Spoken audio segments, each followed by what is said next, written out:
The hum was the first thing you noticed at 3 in the morning.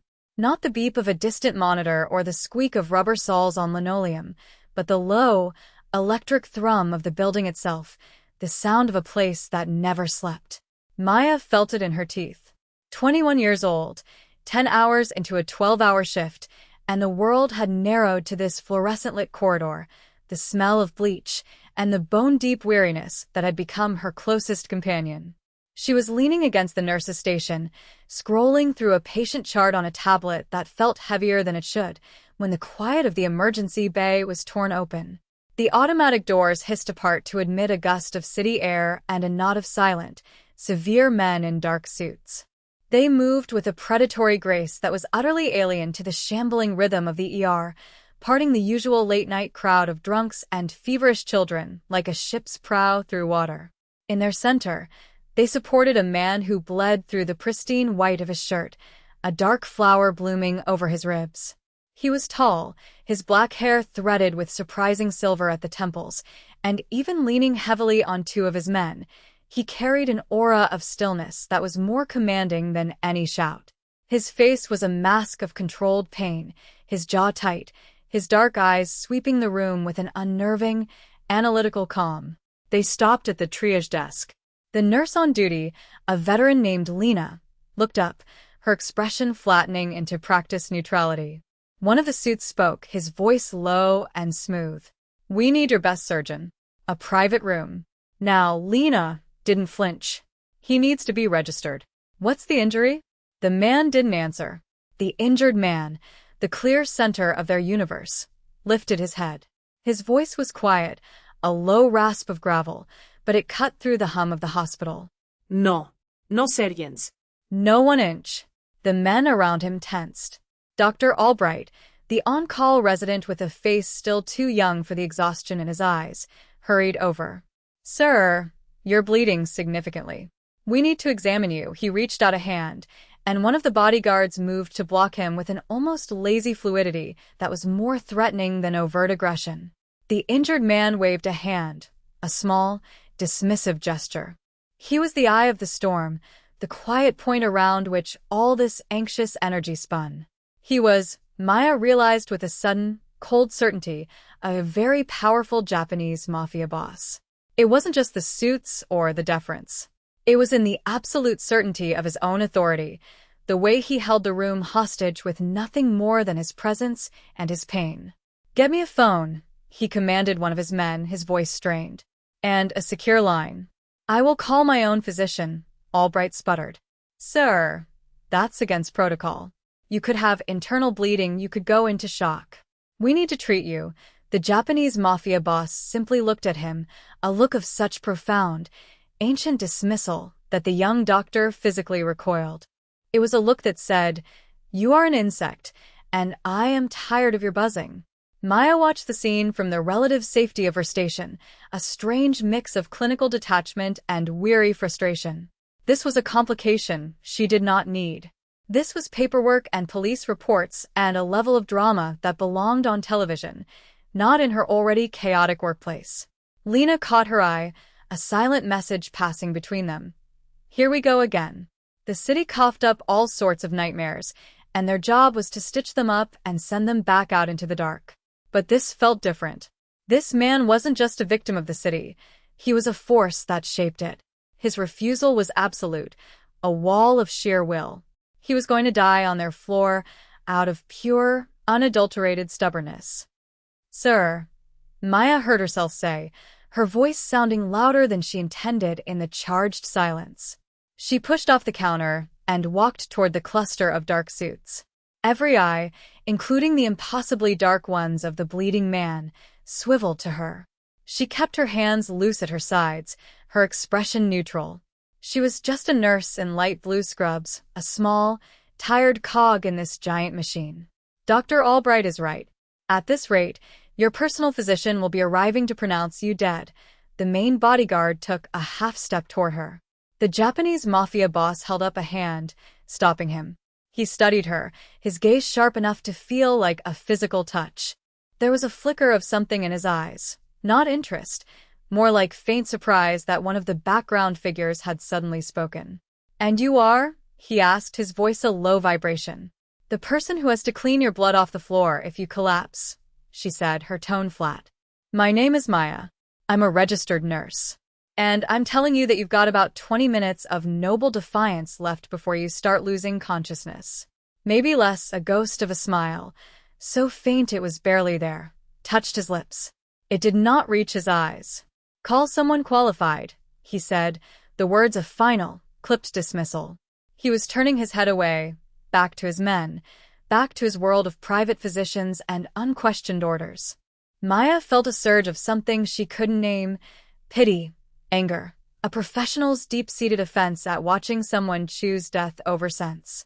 It was a recklessness that mirrored a part of herself she tried to keep buried. Without thinking, without planning, she took a final step forward, right into his personal space. The bodyguard stiffened, hands moving inside their jackets. She ignored them. She looked directly at the powerful Japanese Mafia boss, and with a slow, deliberate motion, she pushed up the sleeve of her left scrub top. There, on the dark skin of her forearm, was a tattoo. It was a single, perfect rose, its petals inked in delicate shades of shadow and its stem thick with sharp, black thorns. It was a clean, precise image, a symbol of brutal beauty. The man's gaze dropped to her arm. The air left his lungs in a soft, audible hiss.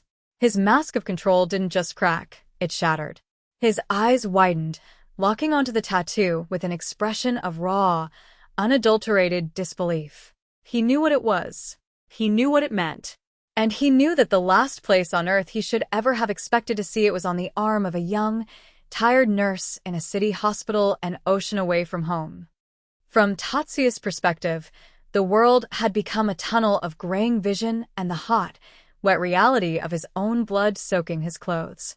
The voices of the hospital staff were meaningless noise, the buzzing of gnats. His focus was singular: get out, get secure, get his own doctor. Trust was a currency he had not dealt in for over 20 years, and he would not start now, bleeding out under the sterile gaze of strangers. He had built an empire on the foundations of control and calculated risk, and this, a random knife in a dark alley, was an unacceptable variable. His body was failing, but his will was a fortress. Then the nurse stepped forward. He had dismissed her, another uniform, another cog.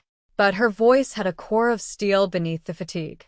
And then she showed him her arm, the rose. It was not just any rose. It was the mon, the crest, of the Haneda family, a clan bound to his own by a blood oath forged 3 generations ago in a firestorm of violence and betrayal. They were his most steadfast allies, a family known for their silent lethality and unwavering loyalty. To see their mark here, on her, was like finding a sacred text in a gutter. It was a paradox that his pain-fogged mind could not immediately solve. He looked from the tattoo to her face. He saw no guile, no deception. He saw only exhaustion and a defiant sort of competence. Her eyes, a warm, clear brown, held his gaze without fear. In his world, people looked at him with fear, or greed, or a carefully constructed mask of respect. No one looked at him like he was just a man, bleeding on their floor. This young woman did. She was not one of his people. She was not Japanese. She was an anomaly, a puzzle dropped into the middle of his crisis. And for the first time that night, a variable appeared that was not a threat, but a point of profound, arresting curiosity. His fortress of will, built to withstand armies and assassins, was breached by a 21-year-old nurse and a flower inked on her skin. His men were watching him, waiting for the order to remove her, to clear the scene. Dr. Albright was hovering, looking confused. Tatsuya took a breath, the movement sending a fresh, sharp signal of agony from his side. He ignored it. He looked at Maya, at the rose on her arm, and made a calculation that went against every instinct he had honed for decades. He was a powerful Japanese mafia boss, and he was placing his life in the hands of a complete stranger. "Proceed," he said. The word was quiet, but it landed with the force of a gavel. The world snapped back into focus. The bodyguards melted back, their tension easing but not vanishing. Dr. Albright looked relieved and utterly bewildered. Maya simply nodded, her expression giving nothing away. The professional was back in charge. "Get him into trauma bay too," she ordered, her voice crisp. "I need a full tray, sutures, wide-bore 4 and cross-match 4 units of oneg, stat." The world began to move again, but now it moved to her rhythm. As they transferred him to a gurney, his side screaming in protest, Tatsuya's eyes never left her. He watched the way she moved, efficient and sure. He watched her hands as she prepped in 4-line, her fingers long and steady. There was a deep, reassuring confidence in her actions that soothed some primal, wounded part of him. In the trauma bay, under the glare of the surgical lamp, she worked. She cut away his expensive, ruined shirt with a pair of shears, her touch impersonal yet gentle. She cleaned the wound, her brow furrowed in concentration. The silence in the room was absolute, broken only by the soft click of metal instruments and the quiet beep of the heart monitor they'd hooked him to. He could feel the sting of the antiseptic, the pull of the needle as she administered a local anesthetic. Through it all, he watched her face. She did not speak.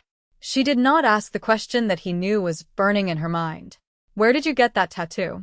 It was a question that could get a person killed. Her silence was a sign of a deeper understanding, a wisdom that seemed at odds with her youth. He was used to commanding fear. He was used to wielding power that could end lives with a single word. But in this small, sterile room, he was powerless. He was just flesh and blood, a man with a hole in his side, and she was the one with all the control. It was a novel sensation, and not an entirely unpleasant one. The quiet intimacy of the moment was profound. Her head was bent over his body, her focus entirely on the task of mending him. He could smell the faint, clean scent of hospital soap on her skin. He realized he didn't even know her last name. This woman, who wore the mark of his allies, who held his life in her steady hands, was a complete mystery. And Tatsuya, the powerful Japanese mafia boss who had not been surprised by anything in years, found himself utterly captivated. He was moved to a private suite on the top floor, the kind reserved for foreign dignitaries and billionaires. His men stood guard outside the door, turning the hospital corridor into a hostile border. They had tried to bring in a team of private nurses, but Tatsuya had refused. He wanted only her. Maya. The name was a soft sound, a counterpoint to the harsh angles of his life. Her shifts became his clock. He would watch the door, waiting for the quiet click of it opening, for her to enter with her calm efficiency. She would check his vitals, change his dressing, her touch always professional, her gaze always direct. They existed in a bubble of unspoken things. The tattoo on her arm remained a silent testament between them, a question mark he refused to ask and she refused to answer. He learned the rhythm of her presence. The soft squeak of her shoes, the way she would bite her lips slightly when concentrating on a difficult section of his bandage. He noticed the dark circles under her eyes and felt a strange, protective anger at the hospital for working her so hard. One afternoon, she was adjusting his pillows, her arm brushing his. He could see the rose clearly. "The artist was very skilled," he said, his voice quiet. It was the closest he had come to acknowledging it. She didn't stop her work. "He was the best," she said, her voice even. "It was a debt. Paid a long time ago, a debt. That made a certain kind of sense." The Haneda did not give their mark lightly. It was earned, usually with blood or a sacrifice of equal value. He wanted to know more. He wanted to know everything. What kind of debt had this young woman incurred that she paid for it with a permanent brand of allegiance to one of the most dangerous families in Tokyo? But he didn't ask. Prying was a weakness. It was a tool for interrogation, not for this. Whatever this was. He was the powerful Japanese mafia boss, a man who took what he wanted. But with her, he found himself waiting, hoping she would offer the information herself. It was a new and unsettling form of patience. He was healing, his body slowly knitting itself back together under her care, but he felt a different kind of wound opening inside him, a vulnerability he had not allowed himself in decades. Maya's life had developed a strange, bifurcated rhythm. There were the long, normal hours of her shift, dealing with fractures, fevers, and the endless, mundane suffering of a city hospital. And then there were the hours she spent in his room. The air inside was different, heavy with his stillness, the faint scent of expensive cologne warring with the ever-present smell of antiseptic. His men would nod at her, their faces unreadable stone.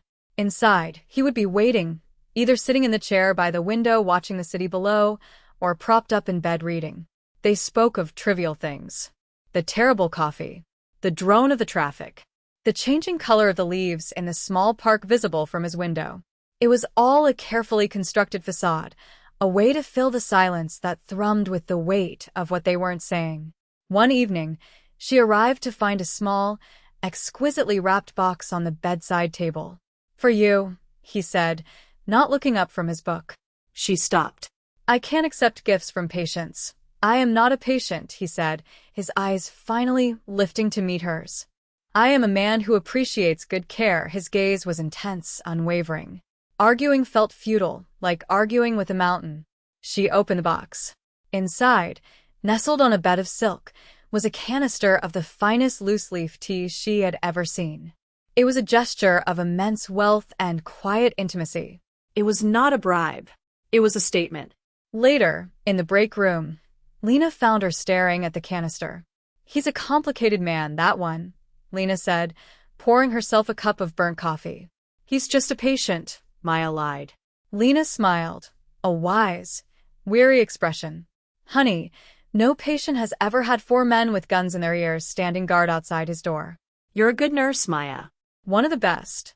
But you've got a habit of walking toward fires just to see how hot they are. Be careful that one doesn't burn you." Maya knew she was right. She was no longer just his nurse. She was something else, something undefined. She was an anomaly in his world, and he was a dangerous gravity in hers, pulling her out of her ordinary orbit. The tea was a link, a tie, and she was not sure she wanted to break it. The attack, when it came, was not the loud, explosive violence Tatsuya had built his life around. It was silent and insidious. A rival faction, the Kudo clan, had learned of his presence, of his weakness. They would not risk a direct assault on the hospital, not with his men turning the floor into a fortress. Instead, they would be clever. They would find a crack. He knew this. He felt it in the subtle shift in the city's undercurrent, a tension he could read like the weather. His captain, a man named Ishida, stood by his bed, his report grim. "They've been watching the hospital staff. They know about the nurse." Tatsuya felt a cold fist clench in his gut. It was a feeling he recognized instantly. Fear. But it was not for himself. It was a sharp, terrifying blade of fear for her. For Maya. For the young woman with tired eyes and steady hands who had somehow walked into the center of his violent world, completely unaware. He imagined a threat touching her, and the rage that followed was so pure, so absolute, it almost choked him. He had spent a lifetime treating people as assets or obstacles. Maya was neither. She had become essential. He looked out the window at the city lights, a glittering, indifferent sprawl. He had conquered this city's shadows, bent them to his will. Yet he was helpless to protect this one woman from the world he had created. Keeping her close was a danger to her. Pushing her away felt like a kind of death. He saw her then, a small figure in blue scrubs walking down the long corridor toward his room, a small smile on her face, as she chatted with another nurse. She was oblivious, a beacon of light in a world of gathering darkness. In that moment, watching her walk toward him, toward the danger he represented, his entire world reordered itself around a single, undeniable truth. The powerful Japanese mafia boss, the man who commanded armies and controlled fortunes, was terrified, not of his enemies, but of losing her. He had to send her away. The decision was agony, a self-inflicted wound far deeper than the one in his side. When Maya entered the room, the atmosphere was different. The calm stillness was gone, replaced by a brittle, dangerous tension. Tatsuya was dressed, not in hospital pajamas, but in a dark, perfectly tailored suit. He stood by the window, his back to her. Ishida and another guard were packing a small bag. "What's going on?" she asked, her hand hovering over the blood pressure cuff she was carrying. I am discharging myself, Tatsuya said, his voice flat and cold. He didn't turn around. The words hit her like a slap. You can't. Your sutures aren't ready to come out. You're still at risk for infection. My personal physician will handle it. It was the same dismissive tone he had used in the ER, the voice of the powerful Japanese mafia boss, not the man who had watched her with quiet intensity for the past week. It was a wall, and it hurt more than she would have expected. This is foolish, she said, her professional resolve kicking in. You're being reckless. He finally turned, and his eyes were chips of ice. Your services are no longer required. You will be compensated for your time. He was firing her. He was dismissing her like an employee. All the quiet moments, the shared silence, the gift of tea, it all evaporated under his cold gaze. But she saw something else, something behind the ice. A flicker of pain, a deep, guarded vulnerability. And Maya, who always walked toward the fire, took another step. Why? She asked, her voice quiet but firm.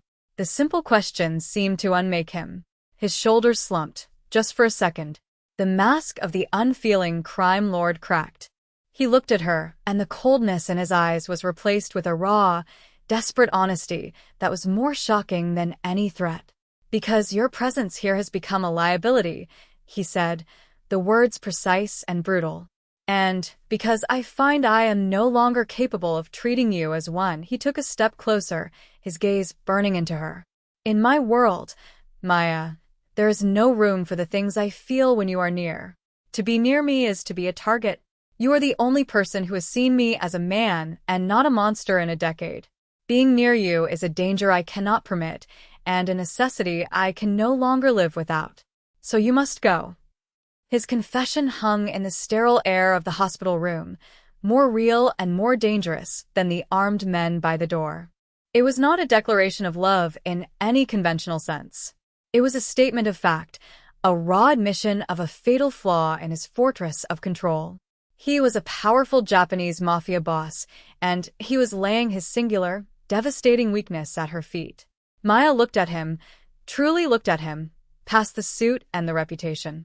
She saw a man trapped in a life he had built, a man who saw kindness not as a gift, but as a threat. And she understood. She thought of her own past, of the debt her father had incurred to the Haneda family, a debt she had offered to pay in his place by serving them for a year back in Japan, learning their ways, their language, their codes of honor and violence. She had paid it, earned their respect, and escaped, vowing to build a life as far from that world as possible. She had become a nurse to heal, to mend, to counteract the breaking she had witnessed. And now, that world had found her again, in the form of this man. Her past and her present were colliding in this room. She could walk away. She could take his warning, run back to her life of quiet anonymity, and forget the man with silver in his hair and agony in his eyes. It was the sensible choice. It was the safe choice. She looked at the rose on her arm, the mark she had once considered a scar, a reminder of a life she'd left behind. Now it felt like a bridge. She met his gaze, her own resolve hardening into something new, something that was neither fear nor recklessness, but a clear-eyed choice. You're right, she said softly. I can't be your nurse anymore. Tatsuya's face tightened, bracing for the rejection he had orchestrated. But, she continued, her voice steady, if you are leaving, you can't go alone. You're still injured. You're still a reckless, stubborn man who needs someone to make sure he doesn't tear his stitches. A profound stillness fell over him. He searched her face, looking for any sign of coercion or fear. He found none. He found only her.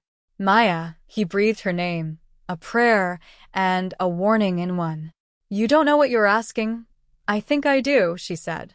I've seen your world before. I know the risks. She held his gaze, her entire future balanced on this single, impossible moment. So, the question isn't whether I should go. The question is, are you going to take me with you? The powerful Japanese mafia boss looked at the young nurse who had saved his life and then dismantled his soul, and for the first time, he surrendered completely. He stepped forward and gently took her hand, his thumb brushing over the inked petals of the rose. I am, he said, his voice thick with an emotion he had long forgotten. And I will never let you go. He was not offering her a promise of safety or an easy life. He was offering her himself, his dangerous world, his broken heart. And in the quiet hum of the hospital, surrounded by the threat of death, Maya chose life. His life. Theirs.